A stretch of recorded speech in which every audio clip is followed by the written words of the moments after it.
চট্টগ্রামে আলাদা স্থানে বিএনপি ও যুব দলের দুই পক্ষের সংঘর্ষে ৫ জন গুলিবিদ্ধ সহ অন্তত ২০ জন আহত হয়েছেন।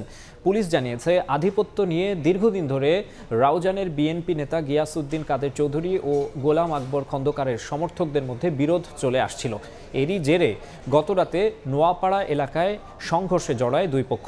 এ সময় বেশ কয়েকটি যানবাহন ভাঙচুর করা হয়। দফায় দফায় চলা সংঘর্ষে ৫ জন গুলিবিদ্ধ ও আহত হন অন্তত ১০ জন। এদের মধ্যে গুলিবিদ্ধ ৩ জন চট্টগ্রাম মেডিকেল ও ২ জন স্থানীয় হাসপাতালে চিকিৎসাধীন রয়েছে। এদিকে বাকুলিয়া এলাকায় জমি দখলকে কেন্দ্র করে যুবদলের দুই গ্রুপের নেতাকর্মীরা সংঘর্ষে জড়ান। এতে উভয় পক্ষের ১০ জন আহত হন।